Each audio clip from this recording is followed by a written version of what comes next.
I'm Don Carr, and this is another round of What's on Your Pedal Board. Today I'm here with Mason Marangella of Vertex Effects. Hey, Mason. How you doing, Don? Good, man. All right. How are you? It's a special day. You know, I'm here at Sweetwater, so I'm glad to be here. Glad to have you, man. Super glad to have you. Thanks for being here. Yeah. So, in your role as the rig doctor, you, man, what you do is you put together pedal boards for people, and you build pedals and you mod pedals, and man, so what you've got on your pedal board, this is super interesting. You know, this is a cool board because I haven't built many boards for myself. I mostly kind of use pedals one at a time, and now that we have these new pedal boards that we're releasing, I felt like I better get my act together and at least have some representative sample that lives with me all the time. Yeah. And so I put something together that sort of encompasses the things that I like to use for myself, mostly at home, and doesn't have a lot of frills. Everything is in series. There's a couple of little oddball things which we can get into, but it's really pretty straight ahead. Everything is just one into the next. It all goes in front of the amplifier. It's real simple stuff. Yeah, but there's our hidden feature, which we really love. Yeah. Love the hidden feature. Yeah, so the hidden feature here is that the pedal board itself has a hinged riser, so you can pretty much double the surface area of anything that is under the riser. So I've chosen our smallest pedal board platform, which is the 17 by 10 inch size pedal board. And you know, some people could use this with switchers or things like that, but I really just utilized it to have two power supplies, so I could get nice power to everything with the Chalks power supply. So I have a 4 and a 7 Chalks power supply. I have a little buffer interface that I made custom over there, and that has an input buffer, an output buffer, and then a buffered splitter, which splits my output either to the 2 notes torpedo, and that would go direct, or it could go in front of an amplifier. And in the case that it goes direct, I can actually use the Steel String Supreme as a solid state, Dumble style clean amplifier with which all my pedals can stack into. So I have a lot of versatility. If I'm too lazy to set up my amp and mic it, I can just go XLR out, or I can do both and kind of have 2 different palettes to choose from. Yeah, that's super cool. And again, you know, with it being hidden like that, it's super low profile, and everything just looks like, oh, I got a few pedals up here. And, and it weighs 15 pounds. You know, the first time I traveled with it was when I brought it here, and I just bought one of the Gator cases that they're available right here at Sweetwater, and the whole thing, you know, shipped to you.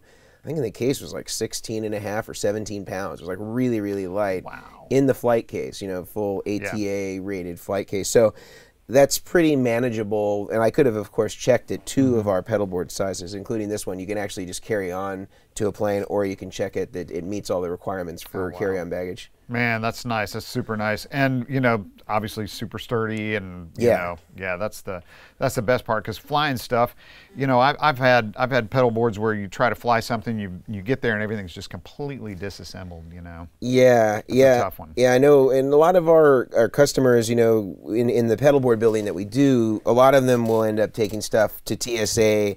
It ends up getting ripped apart and stuff like that. And a lot of that is because stuff is buried or hidden, or there's stuff that they have limited access to in certain types of pedal boards. This, you know, eliminates all of that need to feel like they have to rip stuff up. They have access to everything. They can see where everything's wired. There's no illusions, you know. and so I think it will help eliminate any prospective boards being ripped apart, showing up to the gig and just having a spaghetti mess that you have to deal with before you sound check. Exactly, man. I just the flip top thing is so cool. I really like that. And 2 tiers, of course, you know, because it saves space this way, which is all important on the stage. Absolutely. I mean, if this were a regular flat pedal board, it would have had to increase the depth to accommodate that other row of pedals. Right. Yeah, very cool. So more importantly, what's on your pedal board? So what's on my pedal board? The signal starts in the buffer interface. So I guess we should lift this thing up again. So the buffer interface is what's underneath the pedal board, and this is just a standard Hammond style box that I drilled out. I installed a buffer on the input, so the first thing the guitar plugs into is a buffer, and then it sends to the Boss Chromatic tuner. Even though these are not maybe the coolest, most sexy tuners that are out there, this is the tuner that I grew up on, and I just am used to the display. I'm used to how it reads, And so even though it may not be the coolest one out there, I really love them. In this one too, the Waza has a true bypass option. And since I already have my own input buffer, I don't need to use the buffer on the Boss tuner. So I just put that in bypass. Right. So it kind of gives me the best of both worlds. So I have a true bypass version of my favorite tuner that ordinarily wouldn't be true bypass. Right, right. Well, and you know, you're using it as a mute as well to tune with, and so man, it's really important how the pedal feels. You know, in the heat of battle, like on a gig or whatever, you really got to know what you're doing. Absolutely. Yeah, and you know, for bozos like me, it's easy to read. I don't have to follow the I don't have to follow the wheel all the way around and try to figure it out. So this is a pretty foolproof thing, and I just have always gravitated toward these type of tuners, even though presumably there's other ones that may be more accurate than this. Hey, you're in tune. Yeah, that's all that matters. Yeah. So okay, so then out of that, then it goes to the Vertex Boost. So the Vertex Boost is our super clean boost. It doesn't have any color at all. It's just whatever you have, louder. Now. On some of my rigs, I would use this later in the chain to have a volume boost. Right. But because this is primarily just living in my office or in our showroom, I'm really just calling up these tones to order. I'm not doing a lot of volume swells or anything like that. And I just wanted this to basically be my kind of core boost that would add gain and saturation to any of the pedals that would follow it. Because most of these are not too high of gain. I think the highest we get in gain is the Ultraphonics, and that's kind of more of a mid-gain tone. So this is to give me different shades of gain in between, kind of just bone clean and really overdriven.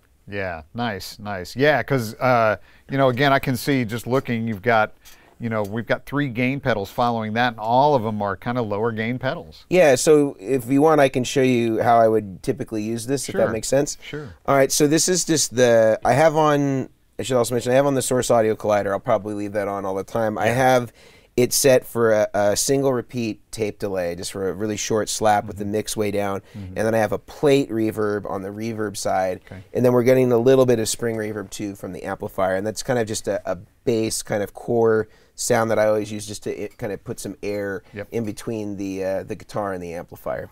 Cool. So here's the clean.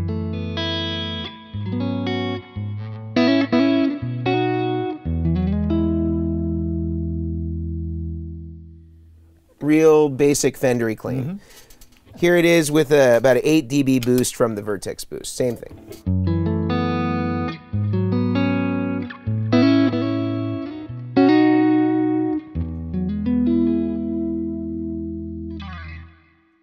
Not a whole lot going on there, just more level. In fact, if I turn the level all the way off on the boost and just turn it to 0, there's no appreciable difference between.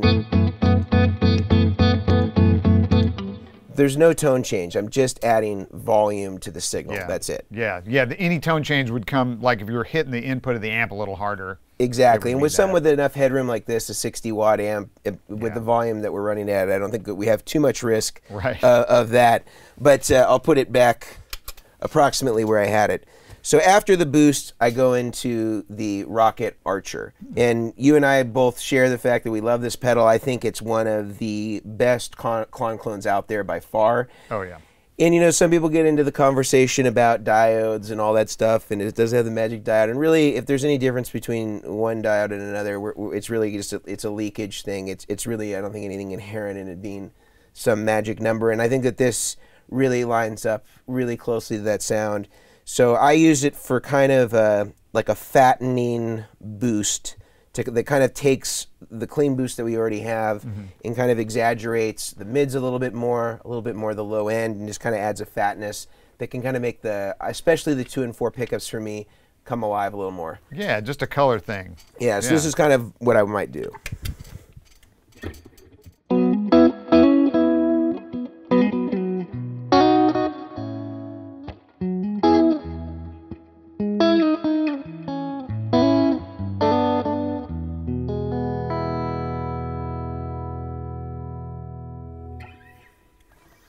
So that would be how I would use it, and then I would stack, perhaps if I wanted more gain out of it, I could use the boost in front of it and color it a little bit more.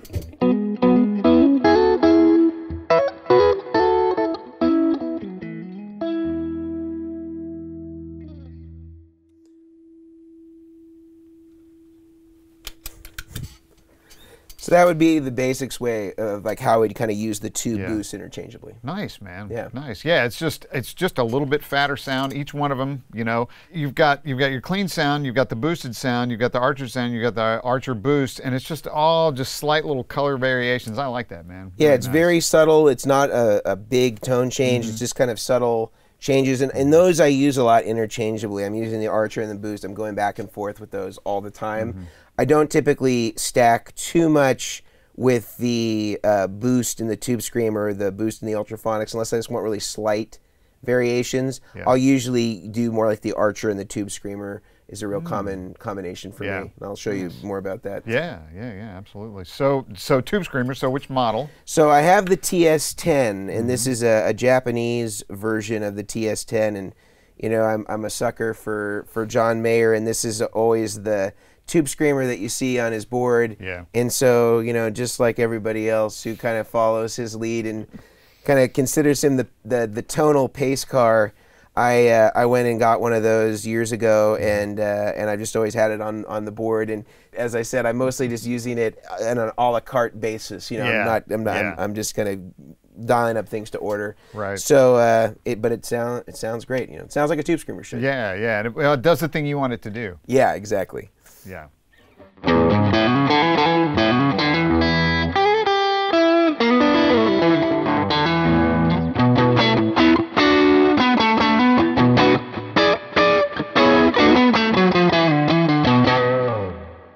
Definitely does the bluesy thing the way that you would expect. Ordinary Tube Screamer. I don't know that I'd necessarily say that's any better or worse than any other Tube Screamers. I just view the Tube Screamers like pizza. They're all good. Yeah, right. Hey, and you know, most importantly, it's the one you have. It's the one that I have, yeah. Yeah. So, but one thing that's kind of an interesting kind of, you know, speaking of kind of the sonic palette here, so this is kind of more of my really forward mid-range type overdrive. If I want to go with something that is a little bit different voice of the mid-range, this is why I have my Ultraphonics on here, because it kind of still gets a lot of cut through a mix, but it has more of that Dumble thing, you know. And for the Ultraphonics, we voiced it off some really classic, well-known Dumble amplifiers, the Overdrive Special amplifiers. And so I really like using this for a different flavor of mid-range if I feel like either the Tube Screamer is not the right fit, or I want to just have a different type of sound that maybe is a little, there's a certain darkness about the Ultraphonics, which I find to be really cool, and it's very smooth and fat. Yeah, but it still punches, man. Oh yeah, definitely still punches, and it's just kind of like, maybe there's a certain similarity in the characteristic between it and the Tube Screamer, but there's something that it clearly does different. I'll show you what I mean. Yeah.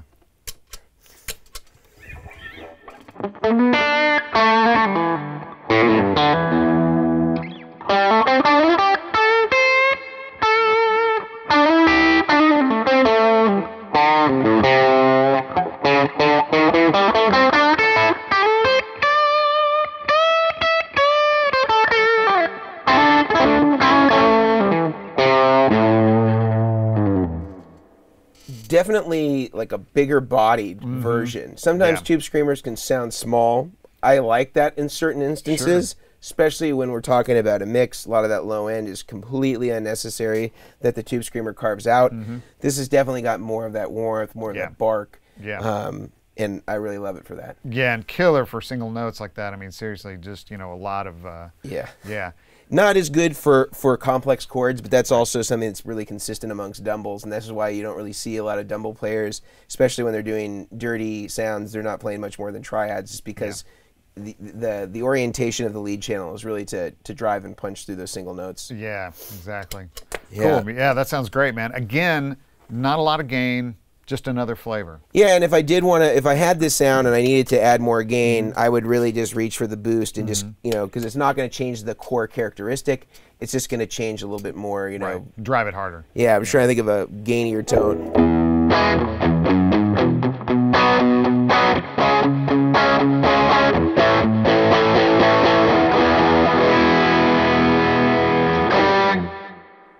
Definitely can get a little more martially if you did that. Sometimes I'll throw my Ultraphonics HRM in place of that if I want something that has a little bit more gain to it. Because that characteristic is more of like an EL34 Dumble, so kind of the more martially version.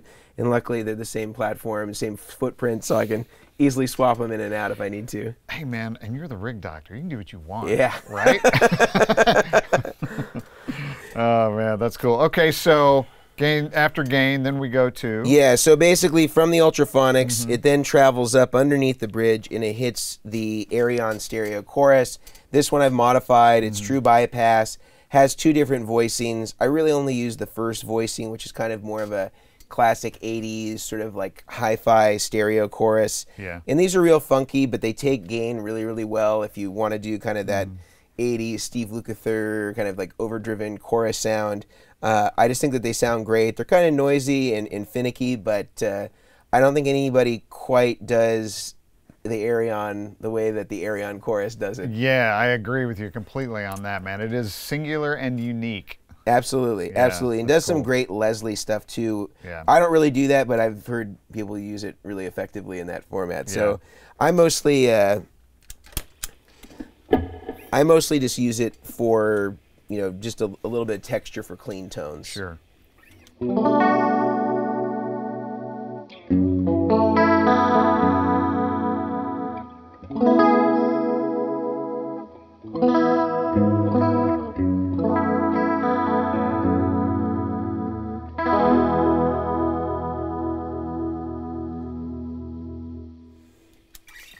So that would be... Yeah, that's cool. It's got a lot of motion, but it's not seasick, you know? Yeah. That's kind of a cool thing. In running it in stereo too, the second output, the polarity is inverted, so it can, you know, get some out of phase kind of sounds, and that can sound really interesting as well when you have one amp that's kind of doing the stereo modulation thing. But even in mono, it's a pretty cool little piece. Yeah, definitely, definitely, and unique. And you know, hey man, it looks good on the top row of the board, right? It looks good on the top of the board. Yeah. Okay. Yeah. This is kind of the sleeper. Yeah. Right. What's that? Yeah. So after this, I have the Steel String Supreme, and this is our newest offering, and this is essentially taking the Dumble Steel String Singer, and we have a pedal that already represents this, which you know because you have our I have the 2, and just as you get me hooked on 2, now there's 3. Well, man. So the idea here is that we don't replace 2; they'll both exist, and this is just for people that either one want to go direct, because as you can see, I have the 2 notes torpedo here, which is emulating cabinet. I also can use this in front of an amplifier if I just want more tweakability, or I have a backline amp and I want to be able to tweak it more, to be able to really dial in that Dumble sound even more than I can on the original Steel String, because it has 5 extra controls that are not part of what the Steel String MK2 does. And it's really just about being able to tweak the EQ, being able to tweak the fatness of the strings, being able to blend that in parallel with the actual Steel String, and then also that you have your full solid state analog amplifier, which can, again, either feed direct or feed the front of the amp. So it gives me a lot of versatility if I don't want to, again, mic up an amp and use that and import that into Pro Tools, you know. Yeah, that's great. So so not replacing the Steel String, just in addition to, because it's like the expanded version. Sure, and if you, for example, had the Steel String version 2 and you had a great tube amplifier and you just wanted to bring in some alternate clean tones in and out, and you had a great amp already, I don't think that would be, this necessarily wouldn't be a good upgrade for you. But if you're using a lot of backline amps and you don't know what you're going to get, and you want a lot of tweakability and you want a consistent rock for the tone to be running through and filtering through, it's really great for that. Or if you just want the versatility to say, hey, some gigs I'm just going to go right into the front of house. Right. You can do that with this. Right. Yeah, that's really cool. Yeah, because exactly what you explained is the way I'm using the Steel String, just as an alternate clean sound, because it's just completely different. Yeah. So I just recommend people try them both. You know, and they can see for themselves. And you know, Sweetwater has one of the best return policies in the business. So, you know, there's not really any consequence if you try it out and you're like, hey, you know what, I really like this one better, I like this one better, you can have that option. Yeah, it's nice. So, may we? Yeah. So I'm going to bring in the Steel String side first. Okay. So you can just get an idea.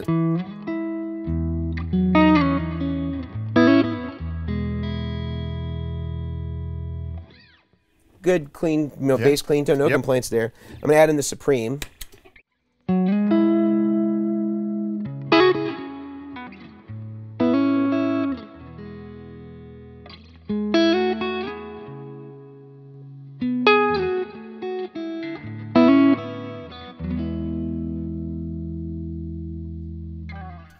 So it definitely is adding more compression, more body, more fatness, blending in the two EQs of the original and then the new one that I've set up gives you a lot of versatility and being able to add more.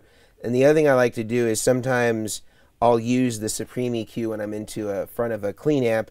You can use it like you would a tone stack bypass on a Dumble, so you can set up the EQ so that it will, you know, drop out a lot of volume when you take it out, and so you can use it as a boost. Yeah, as a boost, right? Yeah, and with the parallel thing, you can definitely hear that. You can hear it's just a deeper tone. It's just, you know, more sonic information, basically. Right, and I can blend it back in too. So if I blend in the clean more, I can get a much thicker tone, and I can control my input and output level a little separately. So this is going to give me slightly more gain when I do it this way.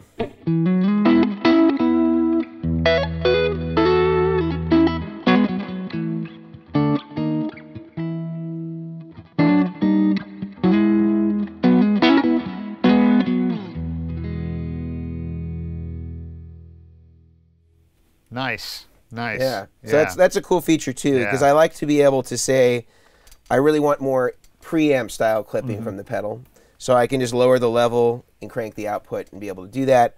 Or if I want to get more output gain, I can use the output gain side from the steel string and be able to simulate more of a power amp type overdrive. Yeah, nice, man. And the fat control, that's... yeah, the fat control, cool. I think we need to check this out. We do. Basically, the way that I would think about the fat control is if it's down, it's, you know, it's like lowering your string gauge. Okay. Start to bring it up, and it's like going from 9s to 12s, you know. So here's, I'll bring the fat control almost down.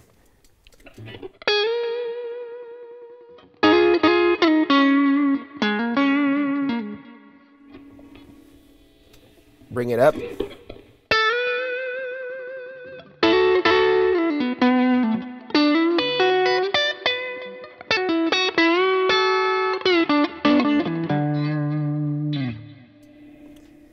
Just adds more thickness, adds more punch.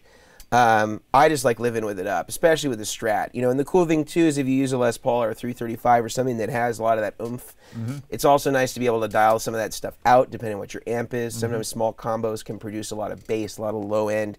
That can help kind of balance that out a little more. Sure, sure. Or if you want to switch it on for a part that it's like you need a full chord, but you don't need it. You don't need a bunch of low end in it. Absolutely. You know? Yeah. Absolutely. Thin it back out. Yeah, that's nice, man. Yeah. So that's that. And then it all goes into the Collider.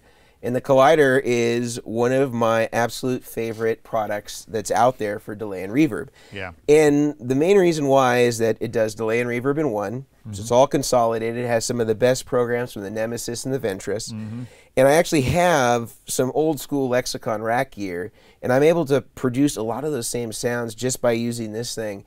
And it's incredible because I always kind of felt like, you know, certain brands that were kind of legacy rack brands that still make pedals might be better at copying those tones. Right. And I have to say, this is really nails it. And the other thing that's great about it is when I do run wet, dry, wet, or wet, dry, this has an internal mixer, and you can run them both 100% wet. And so you don't have any need to then use a line mixer separately or any of that. And so I'm really grateful that this product is out there because I think it sounds fantastic. And even though I'm using it in probably the most primitive way that anybody's ever used this pedal on this channel, I do think that even in simplistic single repeat tap or single repeat tape echo and a plate reverb, it's still really unbeatable. It just sounds good. I mean, seriously, I couldn't agree with you more, man. I love the sounds of just the Source audio pedals in general, man. Yeah. Golly, just the I.O. on that stuff is killer. Oh, man. yeah, It yeah. sounds great. It really is incredible, and I also wanted to put it here purposely because, you know, if you break into their software, you want to have the USB cable, so I wanted to make sure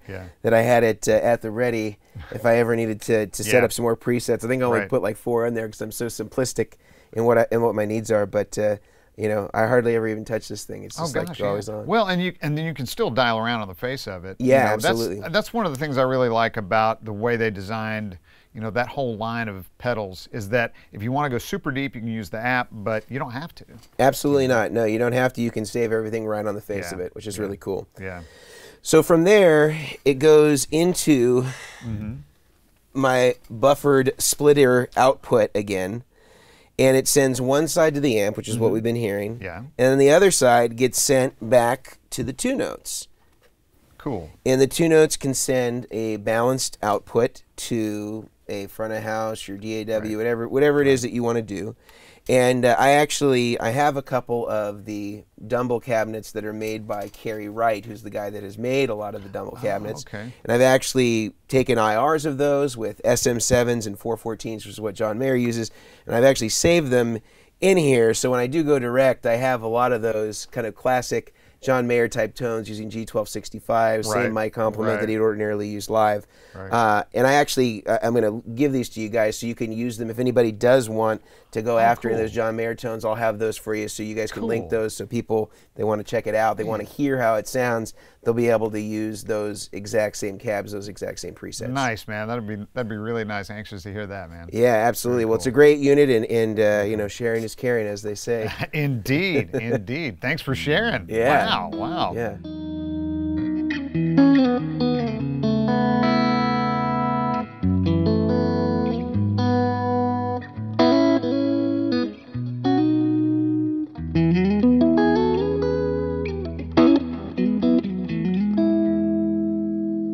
Mason, wow, man. The board, the dual layer, wow, man, the wiring. We didn't even talk about how clean that wiring is, but of course it is. I mean, you're the rig doctor, for crying out loud, man. Golly. Yeah, well, I'm super appreciative for you having me. You know, you've had some illustrious guests, and I'm happy to be a part of that group.